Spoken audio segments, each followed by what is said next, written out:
welcome to today's lesson, and it is Learning Literature with Sir Joe. I am excited once again to come your way with another lesson on literature. But before we start today's lesson, I again encourage you to subscribe, share, and comment on every lesson that we upload. Our previous lesson was on plot, and we looked at the definition of plot and the stages of a plot. We realized that we have 3 different stages of a plot traditionally, but Frater gave us 5 different stages of a plot, and these stages were exposition, rising action, climax, falling action, and resolution. We were given an idea that the rising action is also known as the stage of complication. Then the climax is also known as crisis, and the resolution is also known as denouement. Denouement is a French word which means untying or unknotting. We again were given the idea on conflict, and we were told that the conflict is the basic opposition that sets the plot in motion, that engages the reader and arouses the expectations of events that may follow. Conflicts have 2 different types, which are internal and external. And by internal, we were told that the conflict exists in the protagonist or in the mind or person of the protagonist. And by external, the conflict can be between the protagonist and the society, or the protagonist and nature. So this is what we did in our previous lesson. Today we are continuing with the second section of the topic plot, and we will be looking at the ordering of a plot, the evaluating plot, and analyzing plot. So these are the 3 main things that we'll be looking at in today's lesson. And as I said, it's the second section of our first video or our first lesson on plot.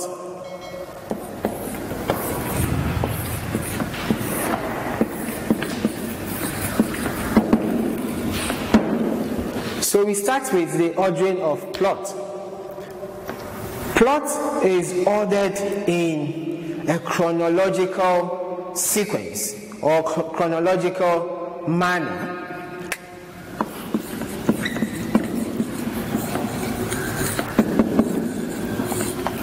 By chronological manner, it means that the occurrences in time, the order of their occurrences in time. So when events are ordered according to the time that they occurred, then it means that the plot has been ordered in a chronological manner. This can be done in various ways, but we will look at 2 ways that we can arrange our plot or order our plot chronologically. 1, tightly controlled so that each episode logically and inevitably unfolds from one that preceded it. So the plot can be tightly controlled.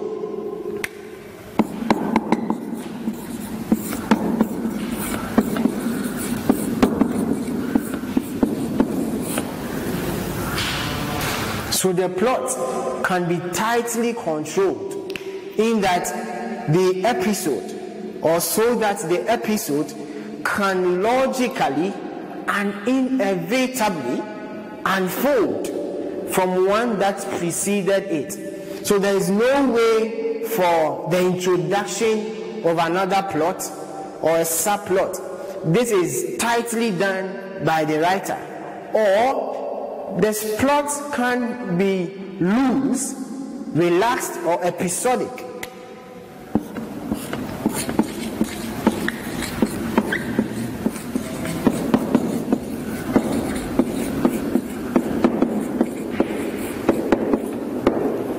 The plot can be loose, relaxed, or episodic, which will take the form of a series of separate and largely self-contained episodes. So this means that it will not go this particular, or it will not toe this particular line. It will rather be a loose, relaxed, or episodic one. With this, it is only applicable in a novel. The latter, that is the point 2, is only applicable in a novel, but this can only happen in a short story. Why? Because it demands or requires a larger space. It requires a larger space. And a short story will not give the writer that space to present his ideas in an episodic manner or in series. And that is what we term the chronological way of presenting our plot. But there is something that we need to note. Chronological ordering of plot does not necessarily mean that the plot would begin from step 1 to step 10 according to their time. Plot development is not limited to a particular standard. It is the writer's way or the writer's choice is very relevant in the development of a plot, in that the writer can choose to begin even from the middle, then come to the beginning and forward to the end. Some writers again would write from the end through to the middle and to the beginning of the text. So we will realize that even with the chronological arrangement of a story, writers are not solely limited to the beginning, middle, ending structure, because it is not standard. There is no standard for writing or developing your plot.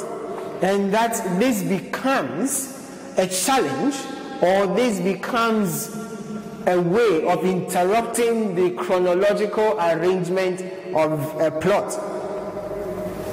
Writers have their own way of developing their plot, or writers have their own way of bringing out the sequence of their events. Most frequently used device to interrupt the chronological arrangement of a plot is flashback.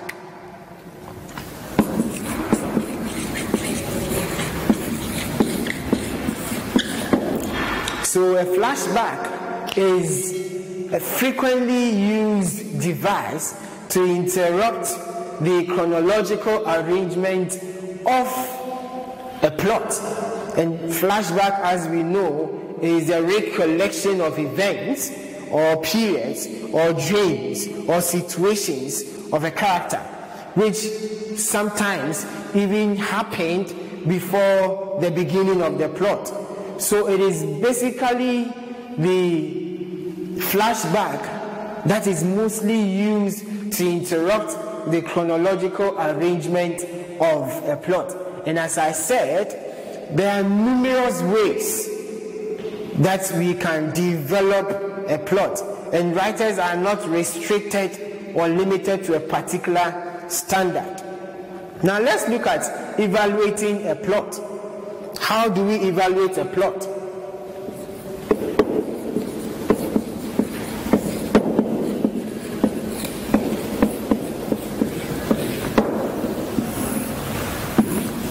Evaluating a plot. Now, with the evaluation of a plot, the basic way or the basic means of testing the effectiveness of a plot is unity.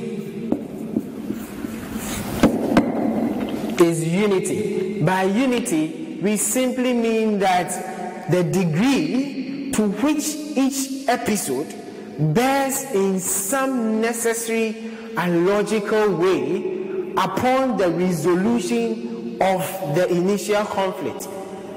this might look so complex to us. In other words, it means that the number of incidents should be connected to each other in such a way that they must be conducive to one effect. So by unity, it simply means that there should be a logical arrangement of the events, and these arrangements should be interconnected. They should be related in such a way that the solution or the resolution or the conclusion of the story would have a direct connection with the plot. So if the ending or the conclusion of the story does not relate to the plot of the story or the arrangement of events, then it means that the story will lack unity of action. So unity simply means that the events should be logically connected so that it will have one effect. So the events which are classified as a cause should connect to one effect. And in testing unity, we mostly use plausibility.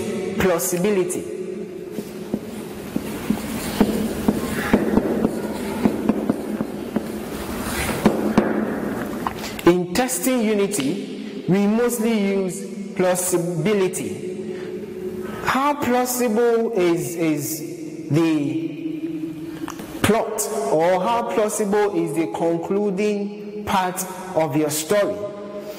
Plausibility is basically seeming reasonable or probable. Plausibility is basically something that seems to be reasonable or probable. So you ask yourself whether the plot, which is the cause, has created an effect that is reasonable. So if you check and you realize that the effect, that is the concluding part, is not reasonable, then it means that the story has not achieved unity. The story has not achieved unity. When a writer violates the plausibility of his story, then that writer has again violated the intelligence of his reader. For example, when a happy ending is created just for convenience sake, when readers were aware that everything that preceded that particular conclusion pointed toward an opposite conclusion. So if we have a story which has a happy ending, but when you analyze or you look at it carefully, you realize that the writer created that happy ending for convenience sake. The writer created that happy ending for convenience sake, and it was not basically the actual ending of the story. That means that the writer has violated the plausibility aspect of the story, and that the conclusion is not reasonable, because readers were aware that the story was actually getting to an opposite conclusion. So that is how we evaluate the plot of a story, by unity. That is to check the effectiveness of the plot. You need to look at unity, and to test unity we think of plausibility, whether the ending is reasonable or probable. Now the last thing that we look at is analyzing a plot. And in analyzing a plot, there are some questions that we need to ask ourselves, or there are some things that we need to consider so that we can analyze a plot effectively. So we are going to go through these elements that we need to consider in analyzing a plot. The first item or thing that we need to consider when analyzing a plot is, what are the conflicts on which the plot is built? What are the conflicts on which the plot is built? Is a conflict internal? Is a conflict external? Or the writer has made use of both internal or external? 2. What are the chief episodes that make up the plot? Is the plot chronological or otherwise? So what are the chief episodes, the main events that make up the plot? Is the plot arranged according to the time that they occurred or otherwise? So this is the second question that you ask yourself when analyzing a plot. 3. Compare the beginning of the plot and its end. Compare the beginning of the plot and its end. Have there been any important changes? So you ask yourself, have there been any important changes when you compare the beginning of the plot to the end? Is there any change that you observe as the plot developed? 4. Describe the plot in terms of 5 stages. Now, in our previous lesson, we looked at the 5 stages of a plot, and we mentioned that the stages are exposition, rising action, climax, falling action, and resolution. So you need to describe the plot according to these 5 stages. What do you observe at the exposition stage? What are we presented with at the rising action stage? What is observed at the climax? The same thing applies to the falling action and finally the resolution. The fifth thing that you need to consider is the plot unified? Now today we talked about unity. So you ask yourself, is the plot unified?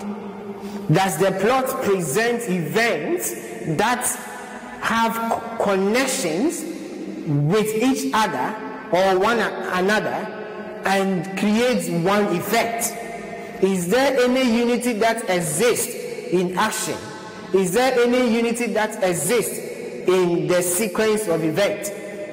Are the individual episodes logically relating to one another? So you ask yourself this question: is the plot unified? So that you can specifically analyze your plot according to the term unity. The next thing is that, is the ending appropriate to and consistent with the rest of the plot? Is the ending appropriate to and consistent with the rest of the plot? That is basically talking about plausibility. So, do we have the end that relates with the other events or presentations that we had according to the writer's development of the plot? Is it consistent? Would it help us to assess the plausibility of our plot? So basically, this is what we look at when analyzing the plot. And I'm taking it again. What are the conflicts which the plot is built? 2, what are the episodes that make up the plot? 3, you need to compare the beginning of the plot to the end of the plot. And 4, you describe the plot according to the 5 stages. And 5, is the plot unified? Is there any unity? The individual episodes, are they logically related? And lastly, is the ending appropriate and consistent with the rest of the plot? So today we have looked at the ordering of a plot, evaluating a plot, and analyzing a plot. And we realize that plot can be ordered in a chronological manner. And by chronological manner, we looked at 2 different ways. The first one is tightly controlling the plot, and the second one is making it episodic or loose. And we got to know that the second way of presenting our plot in a chronological manner can only be done in a novel because it needs larger space and time, but that cannot be effective with a short story. And the short story rather go with the tightly controlled episodes. The main device that helps us to interrupt the chronological ordering of a plot is what we term flashback. And with flashback, we understood that the writer goes back in time to help the character recollect events. Sometimes this recollection might have happened even before the beginning of the main story.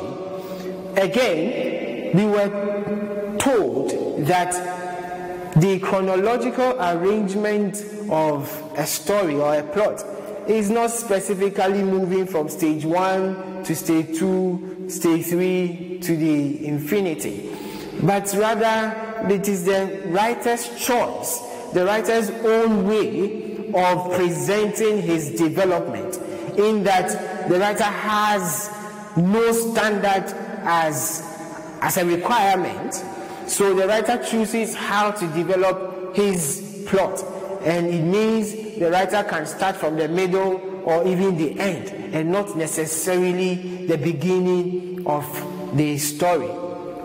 We looked at evaluating the plot, and we mentioned unity and plausibility, and we also looked at how to analyze a plot. I believe that this lesson has helped us refresh our minds on the concept of plot in literature, and we will come your way with another lesson next week, same time. But before I sign out, please comment on this video and share ideas with us, and again subscribe and share with others. Thank you.